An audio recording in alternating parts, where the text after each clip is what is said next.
할렐루야. 사랑하는 성도 여러분, 오늘 이제 빌립보서 마지막 강의 하나님 앞에 은혜를 나누도록 그렇게 하겠습니다. 빌립보서를 어떻게 읽을 것인가 4강인데요. 오늘은 3장, 4장 좀 빠른 속도로 시간이 되는 데까지 살펴보도록 하겠습니다. 우리 3장 1절 말씀 올려주시고 함께 다 같이 봉독합시다. 끝으로 나의 형제들아 주 안에서 기뻐하라. 너희에게 같은 말을 쓰는 것이 내게는 수고로움이 없고 너희에게는 안전하니라고 말씀하고 있습니다. 사도 바울은 3장을 시작하면서 주 안에서 기뻐하라고 권면하고 있죠. 성도들에게 있어서 가장 안전한 신앙의 승리의 그 어떤 방법이라고 할까요? 조건이라고 할까요? 우리가 어떻게 신앙생활하면 성공적으로 할 수 있을까 하면 그것이 오늘 바로 주 안에서 기뻐하는 것입니다. 빛 앞에서 어두움이 접근하지 못하듯이 주 안에서 주님으로 인해 항상 기뻐하는 사람에게는 사탄이 감히 접근할 수 없는 것이죠. 그래서 우리가 주 안에서 기뻐하는 것, 이것이 우리가 신앙생활하는 데서 큰 승리의 비결임을 우리 성도님들이 잊지 마시기를 바랍니다. 두 번째로 개들과 행악자를 삼가고 몸을 상해하는 일을 삼가라고 말씀합니다. 2절 3절 다 같이 봉독합시다. 개들을 삼가고 행악하는 자들을 삼가고 몸을 상해하는 일을 삼가라. 하나님의 성령으로 봉사하며 그리스도 예수로 자랑하고 육체를 신뢰하지 아니하는 우리가 곧 할례파라고 말씀합니다. 바울은 이어서 조심해야 할 부류의 사람들을 이야기하는데 그것이 개 같은 자들 또 행악자들 이렇게 표현하고 있습니다. 그들은 율법을 행함으로 구원을 얻는다고 가르치는, 그래서 그 율법을 행함으로 구원을 얻는 것에 대한 증거, 그 표지가 바로 할례다라고 주장하는 유대주의자들, 율법주의자들을 말하는데 이들을 대해서 개 또는 행악자라고 말합니다. 그래서 개라고 말하는 것은 요즘 우리가 반려견들을 많이 키우는데 그런 이쁘고 귀여운 반려견을 말하는 것이 아니라 굶주림에 지쳐있는 길거리를 배회하는 아주 사납고 악독한 야생견이 다 되어버린 그런 개들을 말하는 것이고요. 행악자라는 것은 악을 행하는 사람으로 사도를 자처하면서 하나님의 진리를 거스리고 복음을 파괴하는 사람들에 대하여, 다시 말하면 거짓 선생들, 거짓 사도들에 대하여 말하는 것입니다. 사도 바울은 다른 때 같지 않게 아주 격렬한 표현으로 그들을 이렇게 비방하고 있습니다. 이어서 바울은 이 같은 할례파를 향해 참 할례가 뭔가 하는 것을 우리에게 가르쳐 주는데, 참 할례파는 뭐냐?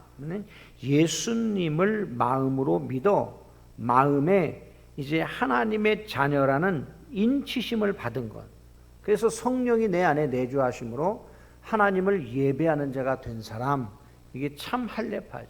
그래서 우리가 육체적인 할례파가 진짜 구원받은 백성이 아니라 마음의 성령으로 예수님을 믿어 인치심을 받은 자, 마음의 할례 받은 자가 진짜 할례를 받은 사람이다 라고 말씀하는 것이죠.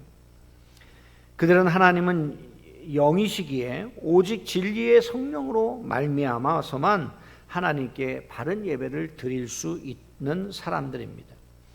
참 할례파는 예수 그리스도께서 우리를 위해서 하신 일만을 자랑합니다.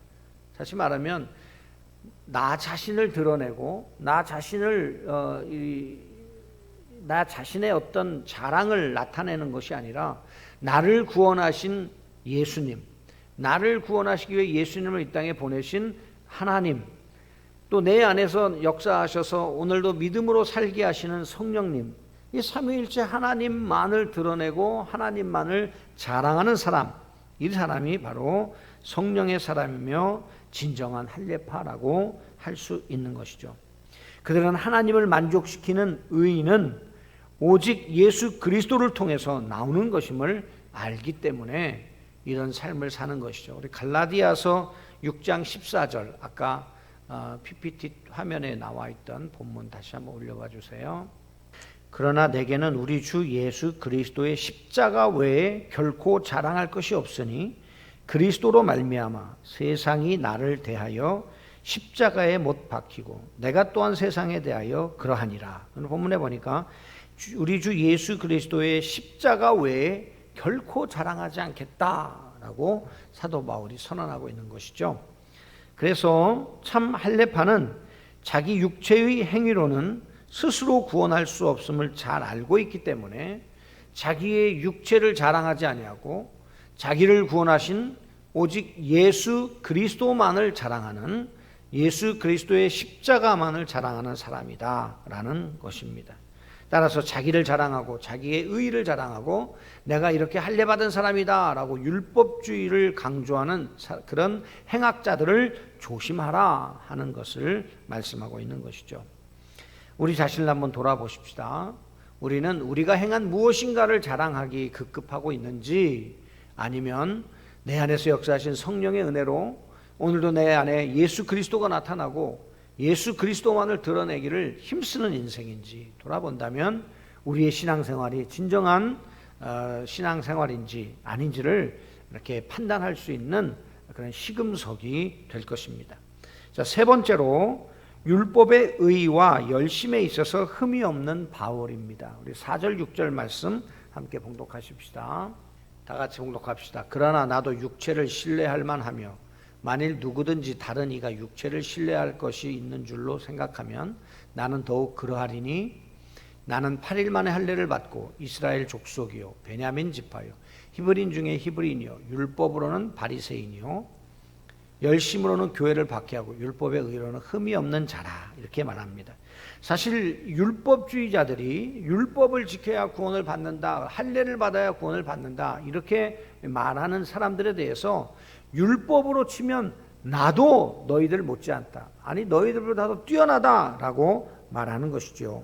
바울은 율법의 행위나 인간적인 조건으로 스스로 구원할 수 있다는 희망을 가질 만한, 어떤 면에선 그 율법을 지켜 구원받는다라고 했을 때 인간들 중에서 가장 그 하나님의 조건에 가까이 근접해 있던 사람이 바울이 아닐까 생각해 봅니다. 그러나 바울은 생각할수록 그것으로는 구원을 받을 수 없다는 절망감을 느끼게 되는 것이죠. 사실 바울은 할례를 주장하는 유대인들과 비교했을 때 오히려 월등한 조건을 갖춘 사람이었습니다. 바리새인 중에 바리새인이요 히브리 사람이었고 또 가말리엘 문화에 자랐고 그의 모든 자라온 배경도 또한 남부럽지 않은 그런 배경을 가지고 있었던 사람이지요.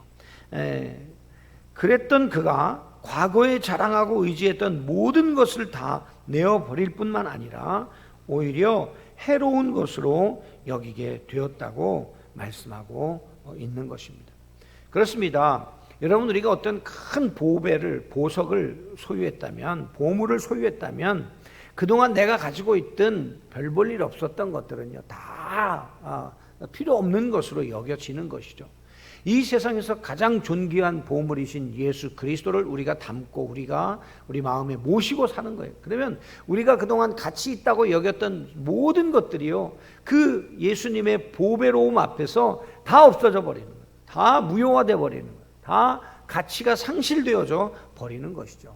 사도 바울은 그걸 깨달았습니다. 자기가 평생을 추구해왔던 그런 가치들이 보배이신 예수 그리스도 앞에 아무 쓸모없는 것이 되어버리고 만 것을 그는 본 것이죠. 그래서 이걸 다 해로운 것으로 여겨요. 다 배설물같이 여겨버린다라고 말씀하고 있는 것입니다. 자, 네 번째로 그리스도를 위해 모든 것을 해와 배설물로 여긴다고 말씀하죠. 7절에서 9절입니다. 함께 봉독합시다. 그러나 무엇이든지 내게 유익하던 것을 내가 그리스도를 위하여 다 해로 여길 뿐더러 또한 모든 것을 해로 여기면 내 주 그리스도 예수를 아는 지식이 가장 고상하기 때문이다. 내가 그를 위하여 모든 것을 잃어버리고 배설물로 여기면 그리스도를 얻고 그 안에서 발견되려 함이니 내가 가진 의의는 율법에서 난 것이 아니요 오직 그리스도를 믿음으로 말미암은 것이니 곧 믿음으로 하나님께로부터 난 의라고 말씀합니다. 자, 그것은 예수 그리스도를 아는 지식이 얼마나 고상한지 깨달았기 때문이라고 고백하죠. 우리가 조금 전에도 설명을 드렸습니다마는 예수 그리스도를 알므로 말미암는 의인은 우리 사람을 진정으로 의롭게 하면서 또한 그 인생을 무한히 그 보배이신 예수 그리스도 앞에 겸손하게 만드는 것입니다. 그리하여 이 의를 가진 사람은 다른 사람을 더 사랑하게 되죠. 하나님 사랑을 경험한 사람은 그 사랑에 감격해서 우리의 이웃들을 사랑할 수밖에 없는 것입니다. 그리스도의 사랑을 경험한 사람은 오히려 나와 함께 인생을 살아가는 우리 주변에 있는 모든 지체들을 겸손하게 사랑하지 않을 수 없는 것입니다.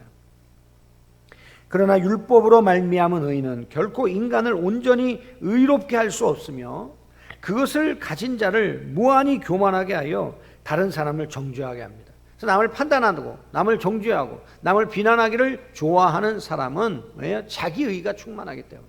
그래서 자기를 드러내고 그리고 자기가 인정받기 위해서 그래서 다른 사람을 비난하게 되는 것이죠. 그러나 그리스도를 아는 지식으로 충만하여 구원에 이른 자는 어때요? 다른 사람을 인정하게 되고 사랑할 수밖에 없는 겸손한 사람이 된다라는 것입니다. 이 때문에 바울은 예수 그리스도를 온전히 알기 위해 자기에게 있는 모든 것을 다 배설물로 던져버릴 수 있었던 것입니다. 자, 여러분 한번 생각해 보십시다. 내 마음에 10이라고 하는 만큼만 담을 수 있어요. 그런데 내 안에 온갖 잡동사니들을 다 집어넣어놔서 10이 채워져 있습니다. 그런데 내가 인생을 살다 보니까 진짜 보물을 만났네요. 진짜 보배를 만났어요. 그럼 담을 수가 없잖아요. 어떻게 해야 돼요? 이 10이라고 하는 잡동사니를 다 비워야 됩니다. 이걸 버려야 됩니다. 그래야 보배이신 완전하신 그 보물이신 예수님 우리에게 담을 수가 있죠. 사도 바울도 그렇습니다. 평생에 자기가 가치를 인정하고 가치 있다고 생각했던 모든 것들이 그 보물 앞에서 아무것도 아닌 걸 깨달았어요. 그래 자기를 채우고 있던 그 모든 것들을 해로운 걸로 여기고 배설물로 여기고 갖다 버려야 돼. 깨끗하게 치워야 돼. 그래야 예수님을 우리 마음에 모시고 살 수가 있다는 말씀이죠. 그리고 이제 자기가 가진 의는 율법에서 난 의가 아니라 예수님을 알므로 생기는 믿음, 곧 하나님의 은혜로 주어진 의임을 그는 선언하고 있는 것입니다. 그렇습니다. 여러분, 우리는 예수 그리스도를 아는 지식을 얻기 위해 지금 무엇을 하고 있습니까? 우리는 예수 그리스도 이외에도 다른 것들을 다 가치를 두고 그것들을 추구하고 있다면 우리는 예수 그리스도를 우리 마음에 모실 수가 없습니다. 사도 바울과 같이 예수 그리스도 앞에서 모든 것을 다 해로 여겨요. 이것들은 내 인생에 해로운 것이에요. 유익이 되지 않아요. 이것들을 모두 다 배설물, 쓰레기로 여길 수 있어야 돼요. 그래야 우리가 예수 그리스도를 마음에 모시고 그분과 함께 이 세상에서 가치 있는 인생을, 영생의 인생을 우리가 살 수 있게 되는 것입니다. 우리 모든 성도님들이 마음 중심의 보배이신 예수 그리스도를 모심으로 우리가 그동안 가치 있다고 여겼던 그 모든 것들이 다 무용지물처럼 여겨지고 오직 예수 그리스도만이 우리 인생의 진정한 가치이심을 인정하고 고백하는 우리 성도님들이 되시기를 주님의 이름으로 축원합니다. 자, 5번 보겠습니다. 5번. 그리스도의 부활의 권능과 고난을 본받고자 함이라고 말씀하고 있죠. 10절에서 12절입니다. 내가 그리스도와 그 부활의 권능과 그 고난의 참여함을 알고자 하여 그의 죽으심을 본받아 어떻게 해서든지 죽은 자 가운데서 부활에 이르려 하노니 내가 이미 얻었다 함도 아니요 온전히 이루었다 함도 아니오라. 오직 내가 그리스도 예수께 잡힌 바 된 그것을 잡으려고 달려가노라고 말씀하고 있습니다. 자, 그리스도의 부활의 권능과 고난을 본받는 것이 사도 바울의 인생의 목표였음을 알 수 있습니다. 예수 그리스도를 아는 지식이 얼마나 고상한 것이며 또 예수님으로 말미암는 의가 얼마나 놀라운 것인지 깨달은 바울은 예수님의 모든 것을 알고 담기를 원했어요. 그래서 우리가 그리스도인이라는 단어는 예수님 비슷해지는 거예요. 예수님 닮은 사람들이에요. 예수께 미친 사람들을 의미하는 것이죠. 그리하여 바울은 예수님이 계신 곳이라면 그것이 고난의 자리, 겟세마네 동산이든 죽음의 자리인 골고다든 어디라도 참여하기를 원했다는 것입니다. 또한 바울은 참으로 죽은 자 가운데서 부활하신 예수 그리스도를 알기를 원했습니다. 그러니까 사도 바울이 늘 복음이라고 말하는 단어는 이 두 가지가 다 포함되죠. 예수 그리스도의 십자가와 예수 그리스도의 부활. 그래서 사도 바울은 예수님의 고난당하심과 죽으심과 부활을 온전하게 받아들이고 그 삶 속에서 그 삶을 살려고 애쓰며 힘쓰는 사람이었던 것이죠. 그는 부활을 단순히 역사적 사실로만 알기를 원하는 것이 아니라 예수 그리스도를 죽은 자 가운데서 부활하게 할 수밖에 없었던 그 하나님의 능력을 구체적으로 경험하기를 원했던 것입니다. 사실 바울은 신앙 안에서 이미 많은 업적을 이루어낸 사람입니다. 하지만 그는 자신이 아직도 얻은 것이 아니라, 아직 완전히 이룬 것도 아니라는 거죠. 그리스도께서 자기를 구원하신 목적을 깨달아 예수님이 진정 원하시는 모습을 갖출 때까지, 다시 말하면 그리스도의 장성한 분량에 이를 때까지 계속 그는 구도자의 삶을 살겠다고 말하고 있는 것이죠. 그렇습니다. 예수님을 더 알기 원하는, 만족할 줄 모르는 갈망은 우리 그리스도인들이 가져야 할 가장 고귀한 소망인 것입니다. 여러분, 내가 이만하면 됐다, 내가 이만큼 알면 됐어, 신앙생활 하면서 내가 성경 공부 뭐 한 30년 했네, 그러면 됐지 뭐, 이런 생각이 드는 순간 우리는 스스로 부요하다 해서 멸망받는 자와 같이 그런 교만한 자리로 갈 수밖에 없는 것입니다. 우리는 천국 가는 그날까지 하나님의 말씀을 붙들고 하나님의 말씀을 따라 행하며 예수님 닮아가기 위하여 힘쓰는 그런 완전한 자로 성장하는, 그리스도의 장성한 분량까지 성장하는 그 노력을 멈추지 않는 우리 성도님들이 되시기를 주님의 이름으로 축원합니다.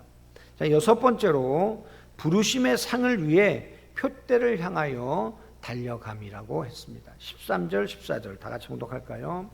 형제들아, 나는 아직 내가 잡은 줄로 여기지 아니하고 오직 한 일, 즉 뒤에 있는 것은 잊어버리고 앞에 있는 것을 잡으려고 표대를 향하여 그리스도 예수 안에서 하나님이 위에서 부르신 부름의 상을 위하여 달려가노라고 말씀합니다. 바울은 이 소망, 아까 조금 전에 말씀드렸던 것처럼 예수님을 알려고 하는 더 간절한 소망, 예수님에 대해서 더 알기를 원하는 그 간절한 소망, 그 고귀한 소망을 위해서 먼저 여태까지 자기가 해왔던 모든 일을 잊기로 결심합니다. 그러니까 그것이 뭐 율법주의 속에서 행했던 일들이든지 내가 그리스도 안에서 행했던 그 선교의 수많은 역사든지 이런 것조차도 다 잊어버리기로 했다. 왜? 과거에 매이는 자는 앞으로 나아갈 수가 없어요. 과거에 붙들린 자는요, 앞으로 전진하기가 어렵습니다. 왜요? 인생의 무게가 너무 무겁잖아요. 뒤에서 땡기는 힘이 너무 세잖아요. 그러니까 그 모든 걸 다 잊어버려야 돼요. 많은 사람이 과거의 영광과 실패를 현재로 끌어들여서 그것에 안주하거나 또는 그것 때문에 좌절합니다. 그래서 앞으로 나아가는 것이 어렵다는 거예요. 내가 왕년에 나 때는 말이야, 요즘 이런 말 하면 큰일 난다 그러죠. 네. 이런 말을 사용하는 것 자체가 이미 내가 어디에 매여 있는 거예요? 과거에 매여 있는 것이라는 거예요. 그러나 바울은 그리스도를 향한 그 갈망의 그 지경을 확장하기 위해서 과감하게 그 모든 것들을 다 지워버렸어요. 우리 컴퓨터에 보면 지우기 있잖아요. 델리트 딱 누르면 싹 지워지듯이 여러분 우리의 인생의 모든 공적, 모든 것들 다 싹 지워버리고 앞으로를 향해서 달려가는 그런 인생이 돼야 한다는 것입니다. 바울은 아직 얻지 못한 그것을 잡으려고 달려갔습니다. 여기서 달려간다라는 의미는 원어적으로 보면 사냥감을 추적할 때 사용하는 의미입니다. 사냥개가 달리는 그런 모습, 사냥꾼이 집착해서 달려가는 모습입니다. 끝까지 추적해 가서 마침내 목표물을 획득하고야 말겠다는 그런 달려감이라는 것이죠. 이처럼 망각과 추적의 태도를 통해 이루고자 하는 표대는 하나님께서 자기를 부르신 부름의 상을 받는 것이다. 그러니까 사도 바울이 아까 그 달려가다라는 단어에 적용하면 사도 바울의 평생의 사냥감은 뭐예요? 하나님이 자신에게 부르셔서 그 부르심을 다 마쳤을 때 주실 상이지 지난 과거 속에서 이루어진 그 어떤 공적도 아니라는 것이죠. 그는 차선의 삶을 살기를 거부하고 오직 하나님께서 자신을 부르신 그 부르심의 최고치를 이루기를 원한 것입니다. 우리를 향한 하나님의 부르심의 상은 우리의 생각보다 훨씬 큰 것입니다. 사랑하는 성도 여러분, 정말 우리는 우리를 향한 하나님의 최고치를 바라는 삶을 살고 있습니까? 아니면 적당하게 이 정도면 됐지라고 안주하며 살고 있습니까? 이를 위해 나는 지난 일을 망각의 바다에 던져버리고 표대를 향해 달려가는 사도 바울과 같이 그렇게 우리의 삶을 경주하며 달려가며 내게 주신 물질과 내게 주신 은사와 내게 주신 시간과 내게 주신 모든 것을 사용해서 우리가 하나님이 우리에게 주신 그 부르심의 상을 받기 위해 힘을 다해 전력 질주하는 그런 성도들이 되고 있습니까?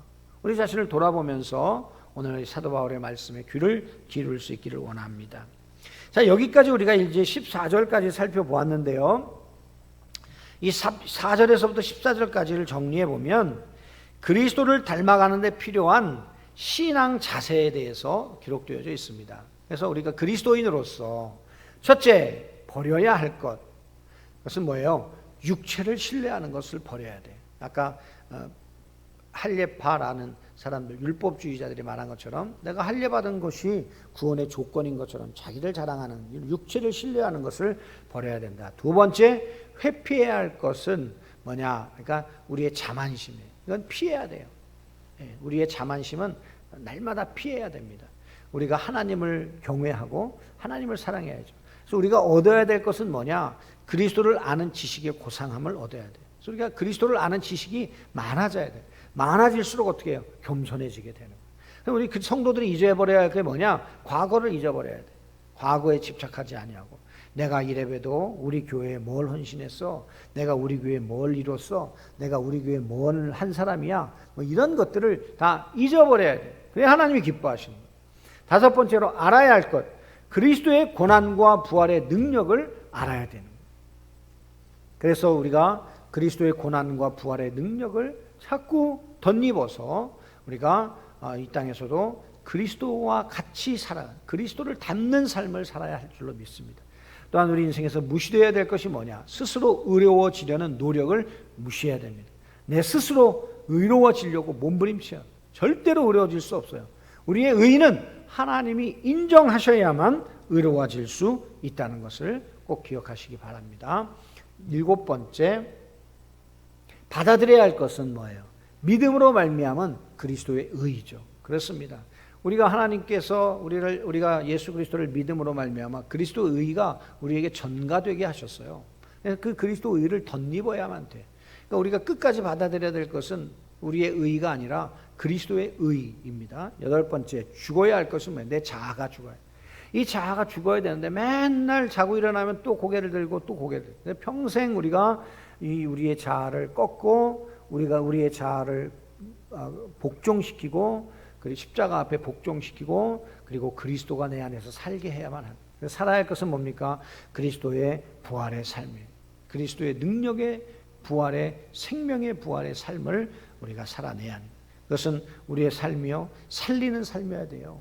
사람들을 만나면 살리는 삶, 일으키는 삶, 새롭게 하는 삶을 사는 사람이 되어야 할 것입니다. 열 번째로 귀를 기울이지 말아야 할 것은요, 사람들의 부름에 귀를 기울이지 말아야 돼요. 사람들이 자꾸 뭘 원해, 사람들이 뭘 해, 사람들이 뭐라고 해, 이것에 자꾸 귀를 기울이면 우리 마음이 표대를 향해 달려갈 수가 없는 것이죠. 그럼 귀를 기울여야 할 게 뭡니까? 하나님의 부르심에 귀를 기울여야 돼요. 하나님이 나를 부르신 게 무엇인가? 하나님께서 나를 통해 이루기를 원하시는 게 무엇인가? 끝까지 이 질문을 던지는 우리가 되어야 할 것입니다. 12번째로 떠나야 할 것은 옛 생활에서 떠나야 되고요. 13번째, 따라야 할 것, 그리스도 안에서 새 생활을 따라야 되죠. 왜 그리스도를 닮아가는 삶을 살아야 된다는 것이죠. 무관심해야 될 것은 내 자신에 대해서 무관심해야 됩니다. 네, 15번째, 주의를 기울여야 할 건 뭐냐? 영원한 상급에 우리는 관심을 갖고 우리의 주의를 기울여야 합니다. 그래서 마침내 우리의 인생이 마치고 나면 버려야 될 것들을 잘 버리고 무시해야 될 것들을 잘 무시하고 취할 것을 잘 취해서 마침내 부르심의 상급에 합당한 삶을 살아낸 우리 성도들이 다 되시기를 주님의 이름으로 축원합니다. 자, 이제 일곱 번째, 나를 본받으라 하는 말씀을 하고 있죠. 15절에서 17절까지입니다. 그러므로 누구든지 우리 온전히 이룬 자들은 이렇게 생각할지니 만일 어떤 일에 너희가 달리 생각하면 하나님이 이것도 너희에게 나타내시리라. 오직 우리가 어디까지 이르렀든지 그대로 행할 것이라. 형제들아 너희는 함께 나를 본받으라. 그리고 너희가 우리를 본받은 것처럼 그와 같이 행하는 자들을 눈여겨보라. 17절에 보니까 너희는 함께 나를 본받으라. 그리고 너희가 우리를 본받은 것처럼 그와 같이 행하는 자들을 눈여겨보라고 말씀하고 있습니다. 다시 말하면 사도 바울과 같은 믿음의 길, 사명의 길을 가는 사람들을 잘 본받고 따라가야 된다. 그리고 교회 안에서도 그렇게 믿음 위에 든든하게 서가는 사람들을 잘 주의하여 살펴서 그들을 봉사하게 하고 그들이 교회에 선한 일을 하게 해서 하나님의 교회를 세우는 자들로 사용해야 한다 하는 말씀이 포함되어져 있는 것이죠. 바울은 성숙한 성도들은 누구나 자기처럼 과거에 대한 망각과 부르심의 상을 향한 추적을 계속해 가야 한다고 권면합니다. 물론 신앙의 바른 자세에 대한 생각이 서로 차이가 날 수 있습니다. 하지만 바울은 자기의 자세가 옳은 것이라면 그들에게도 드러내 주실 것이라고 말씀하죠. 어쨌든 바울은 모든 성도들이 영적으로 정체되어 있지 말고 계속 전진해 자신을 본받아 살고 있는 사람들을 눈여겨보라고 권면하죠. 많은 사람이 신앙의 여정에서 너무 쉽게 만족해 버리고 그리고 여러 가지 핑계를 대면서 표대를 향한 경주를 멈추는 것을 보게 됩니다. 그들은 마치 라오디게아 교회와 같습니다. 하나님 그들을 향해 네가 말하기를 나는 부자라 부요하여 부족한 것이 없다 하나 내 곤고한 것과 가련한 것과 가난한 것과 눈먼 것과 벌거벗은 것을 알지 못하도다. 이렇게 모든 신앙에 전진하는 것들을 멈춘 사람들의 특징은 스스로 부요하다라고 교만에 빠진 자들이라는 것입니다. 우리는 의에 줄이고 목마른 사람이 되어야 합니다. 하나님은 우리에게 채워주시기를 위해 참으로 많은 것들을 예비하시고 준비해 놓으셨습니다. 우리가 그 삶을 추구하기만 하면 하나님께서 우리에게 넘치도록 그래서 시편 기자가 고백한 것처럼 내 잔이 넘치나이다 하면서 하나님 앞에 감사하며 찬송할 수 있는 그런 풍요로운 영적 성숙과 성장을 우리에게 베풀어 주실 수 있다는 것입니다. 사랑하는 성도 여러분, 우리의 전진을 절대로 멈춰서는 안 됩니다. 이만하면 됐다라는 생각 여러분 절대 하시면 안 됩니다. 가끔 보면 아니 내가 여전도회 회장을 몇 년을 했는데 또 하라 그래요. 내가 교사를 몇 년 했는데 또 하라 그래요. 뭐 봉사를 몇 년 했는데 내가 또 뭐 해야 됩니까? 뭐 이렇게 이만하면 됐잖아요. 할 만큼 했지 않습니까? 라고 말하는 분들이 있습니다. 여러분 우리가 할 만큼은 언제 해요? 천국 가는 날이에요. 할 만큼 했다고 말할 수 있는 유일한 날은 주님 부르시는 날이에요. 그날이 아니곤 우리는 어때요? 천국 가는 그날까지 더 주님을 위해 헌신하고 더 주님을 위해 충성하고 더 부르심의 상에 합당한 삶을 살 수 있도록 애쓰고 힘쓰는 우리 성도들 되어요. 신앙의 전진 또 전진하는 그런 성도들이 되시기를 주님의 이름으로 축원합니다. 자, 8번째입니다. 그리스도의 십자가의 원수로 행하는 자들에 대하여 말씀하고 있습니다. 거짓 사도들에 대한 경고인데요. 18절 19절 말씀입니다. 함께 봉독합시다. 내가 여러 번 너희에게 말하였거니와 이제도 눈물을 흘리며 말하노니 여러 사람들이 그리스도의 십자가의 원수로 행하느니라. 그들의 마침은 멸망이요 그들의 신은 배요 그 영광은 그들의 부끄러움에 있고 땅의 일을 생각하는 자라고 말씀하고 있습니다. 바울은 갑자기 눈물을 흘리며 말하기 시작합니다. 그래서 많은 사람들이 그리스도인이라고 말하면서도 실제로는 십자가의 원수로 살고 있다는 것입니다. 그들은 십자가의 은혜로 구원을 체험하고는 그리고 나서는 이제 잘 먹고 잘 사는 것이 우상이 되고 예수님의 속죄를 빌미로 자기의 지은 죄에 대해 부끄러움도 없이 자랑하고 세상 것에만 마음을 쏟는 세속적인 성도들이 되었습니다. 이들은 십자가 때문에 구원받았다고 말하지만 실상은 십자가를 모독하는 자들이며 그들을 기다리고 있는 것은 멸망뿐이라고 단호하게 말하고 있습니다. 사실 이러한 모습은요, 오늘날 한국 교회가 얼마나 세속화되었는지 이 상황을 볼 때에 이런 현상들이 이 한국 교회 안에도 많이 일어나고 있죠. 예를 들면 우리가 1970년대, 80년대 초반까지 오직 구원받는 것에 모든 교회가 목숨을 걸었습니다. 물론 그 일에 우리가 힘써야 되고 목숨을 걸어야 됩니다. 그러나 구원받고 나니까 그 다음부터는 뭐예요? 이 세상에서의 축복, 형통, 잘 되는 거, 이 세상에서 누림, 이런 것들이 강조되어서 결국은 축복, 기복신앙으로 변질되어 버리고 말았습니다. 사도 바울이 말하는 건 뭡니까? 예수 그리스도를 믿은 이후에 우리의 삶은요, 그리스도와 함께 고난을 받고 그리스도의 이름이 전파되고 그리스도의 영광이 나타나고, 그래서 나는 죽고 그리스도가 사시는 것, 이것이 진정한 구원받은 백성의 모습이라는 것을 극명하게 드러내주고 있다는 것이죠.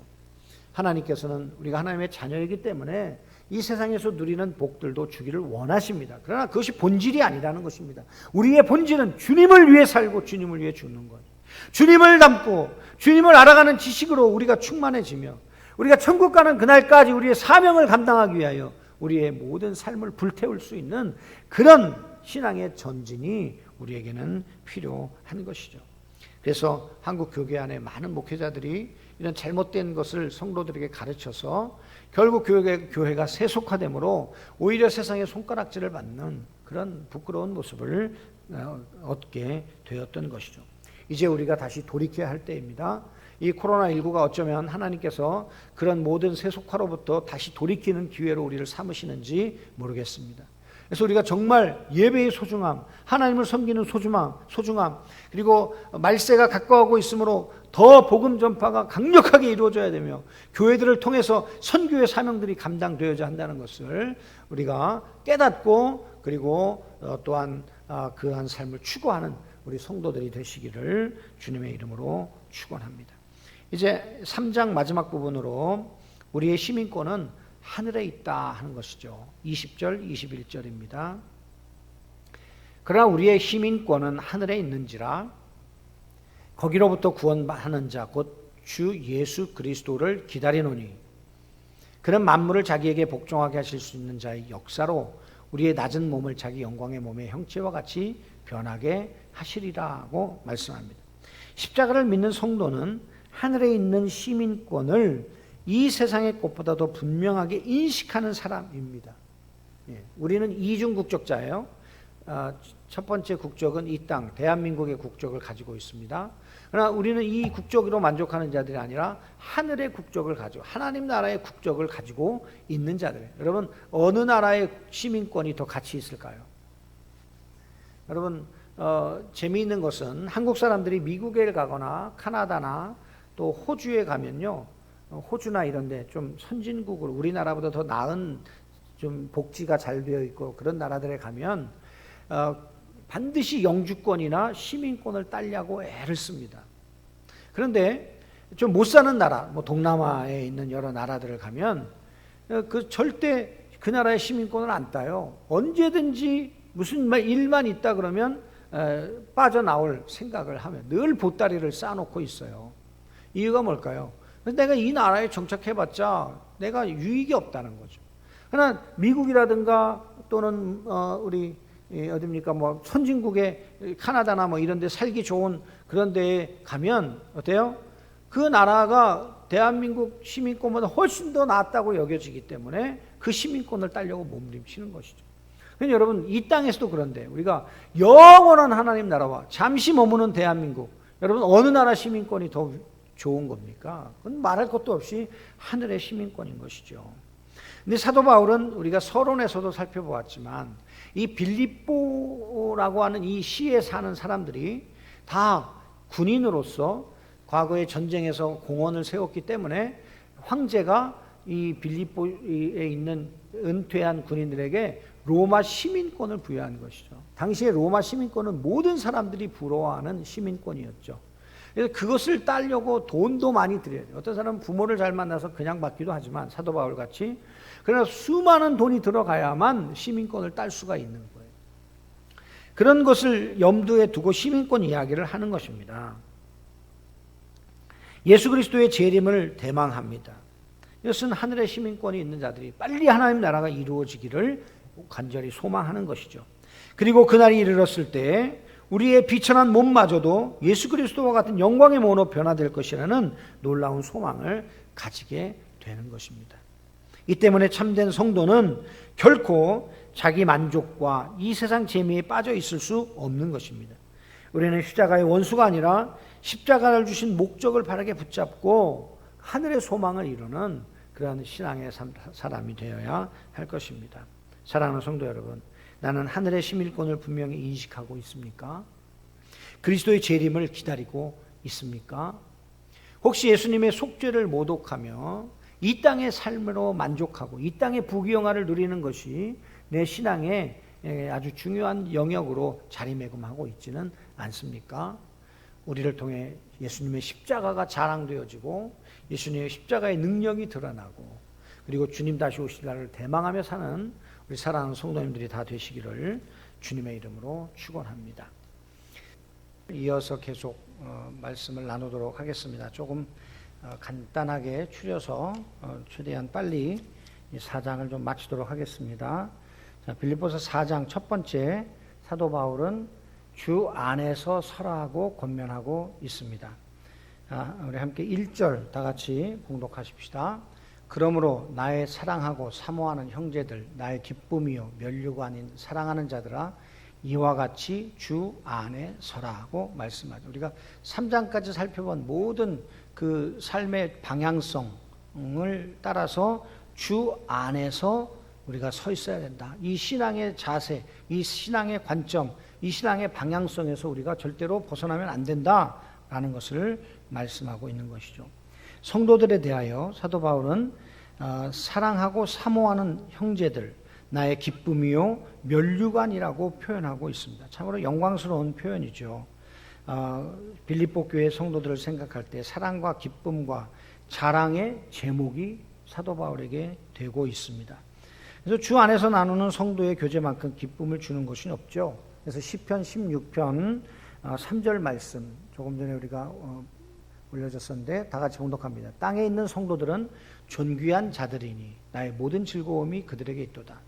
성도와의 교제가 우리 그리스도인들에게서는 가장 인생의 기쁨이 즐거움이 되는 것이라고 말하는 것입니다. 또 여기서 서다라는 원어는 진실되게 서다, 굳게 서다. 그래서 원래 병사가 전쟁 중에 적의 공격을 받으면서도 초소를 굳게 지키며 서 있는 모습을 표현할 때 사용되는 단어라고 합니다. 근데 우리가 주 안에서 서라라는 말은 어떤 원수마귀의 공격, 어떤 인본주의적인 공격, 어떤 철학적인 공격에도 그것을 맞서 싸울 수 있는 용기를 가지고 흔들리지 말고 그 자리를 굳게 서 있어야 된다는 거죠. 어디 안에서요? 주 안에서요. 그래야 우리가 이 영적 전쟁에서 승리할 수 있게 되는 것입니다. 그런데 이 빌립보 교회 안에도 또 다툼이 있었던 것 같아요. 유오디아와 순두계라고 하는 두 여자분인데 교회 안에 상당히 큰 영향력을 끼치는 그런 지도자들이었던 것 같습니다. 사실 빌립보 교회가 처음 생기게 된 게 루디아를 통해서 우리가 교회가 개척되는 것을 보잖아요. 그때부터 이 빌립보 교회 안에서는 여자 성도들의 어떤 영적인 영향력들이 상당히 많이 이루어진 것으로 여겨집니다.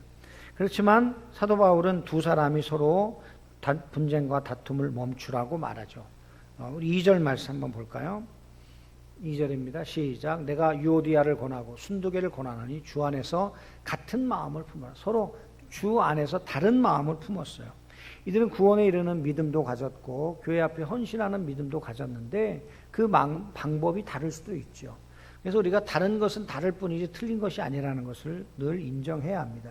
그래서 교회 안에서 다른 의견이 나오면 같이 기도해 봅시다 하고 기도하며 주님의 뜻을 구해야 되는데 우리는 내가 주장하는 바가 꼭 이루어져야 된다고 생각하니까 자꾸 다툼이 되는 것이죠.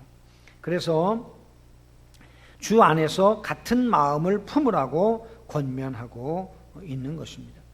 세 번째로 복음에 힘쓰는 동역자들을 도우라고 말씀하죠. 3절 말씀 한번 봉독합니다. 또 참으로 나와 멍에를 같이 한 내게 구하노니 복음에 나와 함께 힘쓰던 저 여인들을 돕고 또한 글레멘드와 그 외의 나의 동역자들을 도우라. 이들이 그 이름들이 생명책에 있느니라. 그래서 우리 교회에서 제일 중요한 것이 뭐예요? 동역하는 겁니다. 동역하는 거. 편을 가르고 그리고 교회를 분열시키는 것이 아니라 한 마음으로 주님의 마음을 품고 주 안에 서서 서로 함께 힘을 모아서 주님을 힘써 섬기는 것, 이것이 우리가 추구해야 할 방향성이라는 것입니다.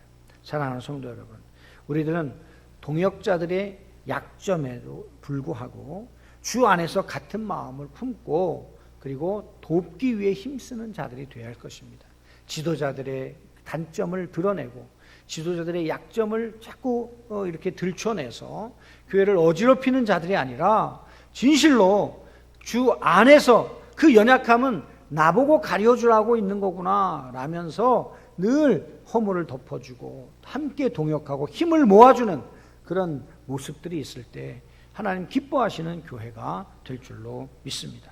자, 네 번째로요, 주님이 주시는 마음의 평강과 생각을 지킬 수 있는 방법에 대해서 4절에서 7절까지 말씀합니다. 4절이요, 주 안에서 항상 기뻐하라. 내가 다시 말하노니 기뻐하라.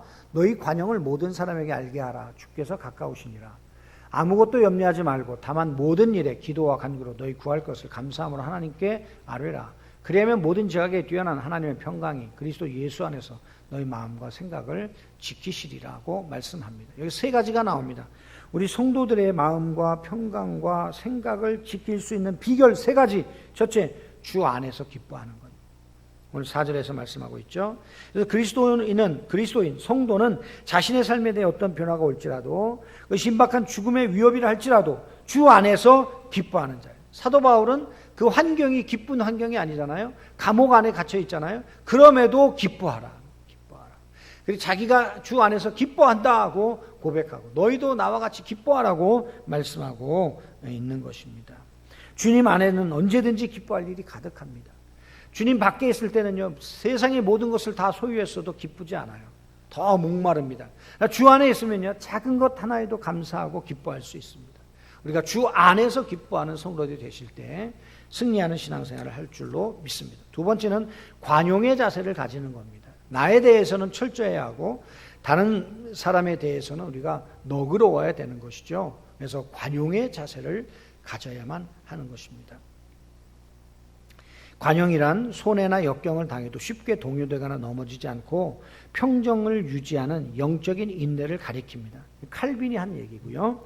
더 나아가 자신의 당연한 권리를 포기하고 다른 사람을 향해서 너그럽게 대하는 태도를 관용이라고 합니다. 하나님께서 우리를 관용하셨기 때문에 우리가 생명을 얻을 수 있었죠. 하나님은 끝까지 인내로 참아주셨기 때문에 우리가 구원을 받을 수 있었죠. 이제 우리가 그런 은혜를 입은 사람이기에 우리도 다른 사람들에게 주님 오실 날이 가까웠으므로 조금만 참으면 돼요. 조금만 너그러우면 됩니다. 이 관용의 자세를 우리 주님과 같이 우리가 베풀 수 있는 그런 사람이 될 때 우리는 정말 많은 가능성, 많은 다툼의 가능성으로부터 자유함을 얻을 수가 있습니다. 자, 세 번째로 기도입니다. 기도. 성도의 기도. 사실 우리는 수많은 염려거리가 쉴 새 없이 닥쳐오는 세상에서 살고 있기 때문에 우리의 의지만으로는 평강을 유지할 수 없습니다. 그러나 성도에게는 무슨 일인지 감사함으로 아뢰일 수 있는 기도가 있어요. 이 기도라는 것은 하나님을 향한 열린 마음이에요. 간구는 우리의 필요를 하나님 앞에 아뢰는 것입니다. 그 기도를 기쁘게 받고 책임져 주시는 아버지가 계시기 때문에 우리가 하나님 앞에 아뢰면 모든 지각에 뛰어나신 하나님의 평강이 예수 그리스도 안에서 우리의 마음과 생각을 지켜주신다고 말씀하고 있는 것입니다. 그래서 우리가 세 가지입니다. 첫 번째는 주 안에서 기뻐하라. 두 번째는 관용의 자세를 가져라. 세 번째는 기도하는 사람이 되자. 이것으로 우리 하나님 주신 평강이 마음과 생각을 지키는 승리하는 세 가지 비결을 장착하시는 성도님들이 되기를 주님의 이름으로 축복합니다. 자, 그 다음에 다섯 번째로는요, 무엇이든지 이것을 생각하라고 말합니다. 8절 말씀 함께 봅니다. 무엇이든지 참되며 무엇이든지 경건하며 무엇이든지 옳으며 무엇이든지 정결하며 무엇이든지 사랑받을 만하며 무엇이든지 칭찬받을 만하며 무슨 덕이든지 무슨 기림이 있든지 이것들을 생각하라고 말씀합니다. 무엇을 생각해야 됩니까? 참된 걸 생각해야 돼요. 경건하게 생각해야 돼요. 옳은 걸 생각해야 돼요. 정결한 걸 생각해야 돼요. 사랑받을 만한 걸 생각해야 돼요. 내가 어떻게 하면 칭찬받을까 생각해야 돼요.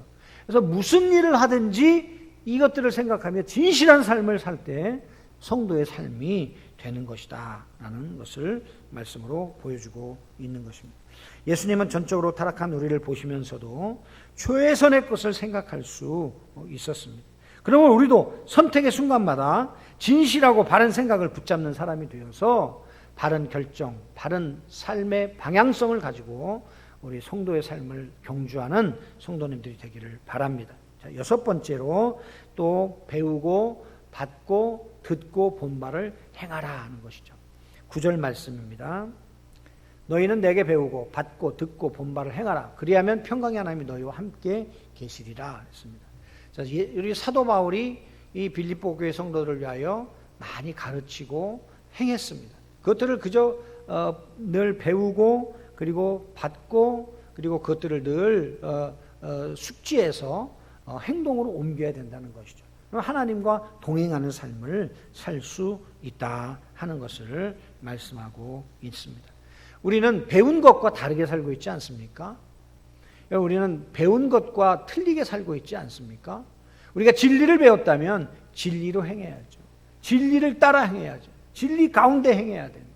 따라서 우리가 말씀을 배웠다면 말씀에 순종하는 사람이 될 때 하나님께서 우리와 함께 하시고 성경에 기록된 여호와를 경외하며 그 도를 행하는 자에게 복이 있다 하시는 말씀과 같이 하늘의 신령한 복으로 우리 성도들에게 쏟아 부어 주실 줄로 믿습니다.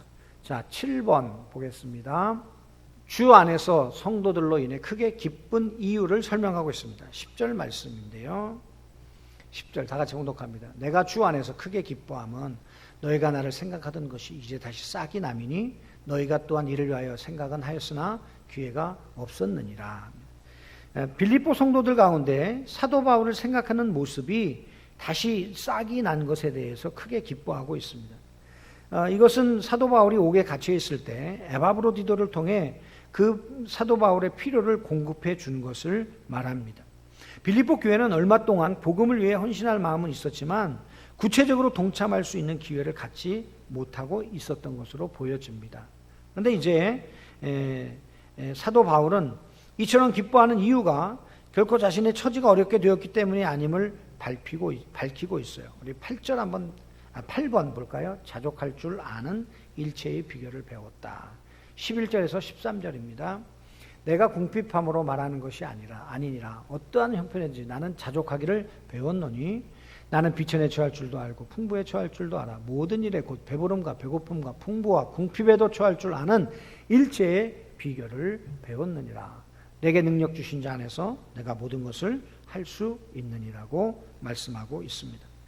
자, 우리가 10절과 연결해서 보면 사도 바울은 정말 성도들의 그 섬김을 기뻐했어요. 에바브로디도를 보내준 것도, 에바브로디도를 통해서 또 자신에게 도움의 손길을 준 것도 참으로 기뻐하고 감사한 일이었다 하는 것이죠.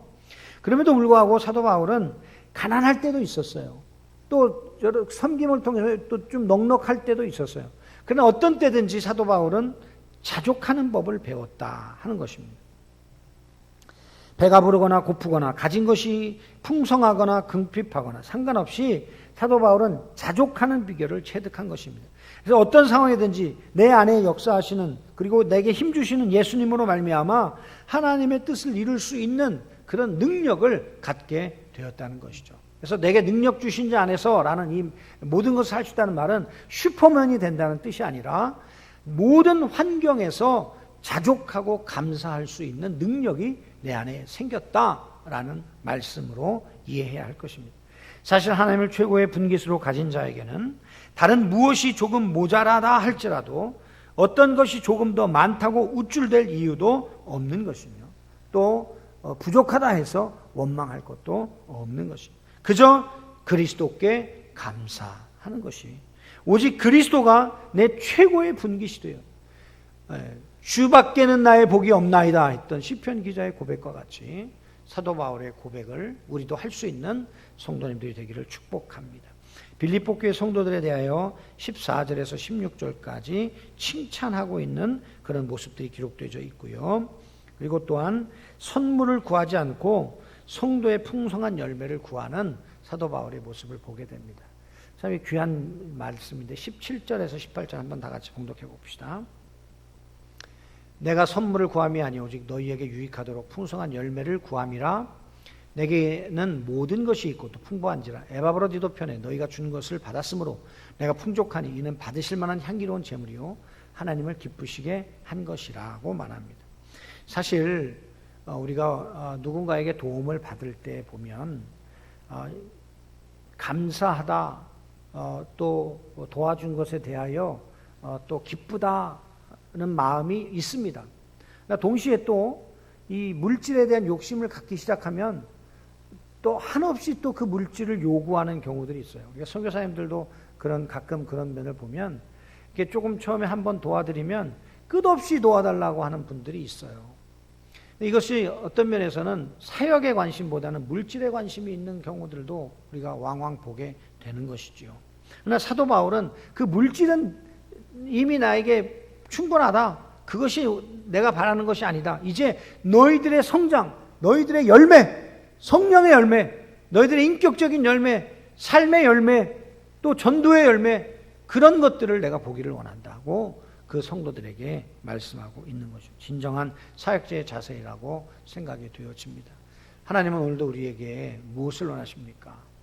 우리가 하나님 앞에 예물을 드리는 것도 귀합니다. 그건 당연히 우리가 해야 될 분량을 해야 되겠죠. 그러나 하나님은 저와 여러분의 삶 속에서 이 예수님 닮는 열매들, 극상품 포도나무와 같은 풍성하고 성숙한 열매들을 맺혀드리기를 원하신다 하는 것을 잊지 마시기를 주님의 이름으로 부탁합니다. 자, 이제 그러면서 사도 바울은 모든 것을 채우시리라는 말씀을 하고 있죠. 19절입니다. 함께 봉독합니다. 나의 하나님이 그리스도 예수 안에서 영광 가운데 그 풍성한 대로 너희 모든 쓸 것을 채우시리라. 우리가 하나님 앞에 헌신하면 우리의 필요는 누가 책임지실까요? 하나님이 책임져 주실 줄로 믿습니다. 그래서 우리는 늘 주님 앞에 구하고 주님이 채워주실 것을 믿음으로 오늘도 우리의 삶을 살아 주님 앞에 헌신하는 저와 여러분이 되기를 원합니다. 하나님은 우리에게 채워주시되 적당하게 찔끔찔끔 주시는 분이 아니라 늘 후히되어 누르고 차고 넘치도록 부어주시는 분이신 줄로 믿습니다. 그리고 이제 사도 바울은 예수 안에 있는 성도들에게 이제 무난할 것을 권면함으로 빌립보서를 마무리하게 되죠. 우리 본문 읽고 마치도록 하겠습니다. 하나님 곧 우리 아버지께 세세 무궁하도록 영광을 돌릴지어다. 아멘. 그리스도 예수 안에 있는 성도에게 각각 무난하라. 나와 함께 있는 형제들이 너희에게 무난하고 모든 성도들이 너희에게 무난하되 특히 가이사의 집 사람들 중 몇이니라. 주 예수 그리스도의 은혜가 너희 심령에 있을지어다. 사도 바울은 늘 마음속에 누굴 생각해요? 성도들을 생각하는 거예요. 그들에게 인사를 전하고 안부를 전하고 그들에게 하나님의 은혜가 넘치기를 축복하는 일을 잊지 않고 있습니다. 사랑하는 성도 여러분, 우리 안에 이 빌립보 교회와 같은 성숙한 신앙의 사람들이 우리 교회 안에 많아지게 하셔서 정말 하나님이 기뻐하시는 교회, 또 주의 종들이 생각할 때에 정말 그 헌신과 섬김과 하나됨과 그 복음의 열정이 너무나도 풍성해서 생각할 때마다 기쁘고 감사하는 그런 우리 역곡동 교회가 되어주시기를 주님의 이름으로 축원드리고, 이 코로나19의 상황 때문에 어렵고 힘든 환경이지만 우리가 주 안에서 기뻐하고 주 안에 서 있고 주 안에서 달려갈 길을 달려가므로 우리가 하나님 앞에 생명의 면류관을 받는 우리 모든 성도님들 다 되시기를 주님의 이름으로 축원합니다. 기도하겠습니다. 하나님, 빌립보서를 어떻게 읽을 것인가를 이제 다 마쳤습니다. 받은 말씀 우리 마음판에 새겨지게 하시고 주 안에서 기뻐하게 하시고 주 안에서 서게 하시고 주 안에서 달려가게 하시고 주 안에서 하나님 우리가 함께 동역하게 하셔서 하나님의 기쁨이 되는 우리 교회 성도들 다 되게 하여 주시옵소서. 코로나19로 어려운 상황 속에서도 우리가 주 안에서 기뻐하는 일을 멈추지 않게 하심으로 이 코로나19의 어려움들을 능히 승리하며 이겨낼 수 있는 우리 성도들이 다 될 수 있도록 은혜를 더하여 주옵소서. 예수 그리스도의 이름으로 기도하옵나이다. 아멘.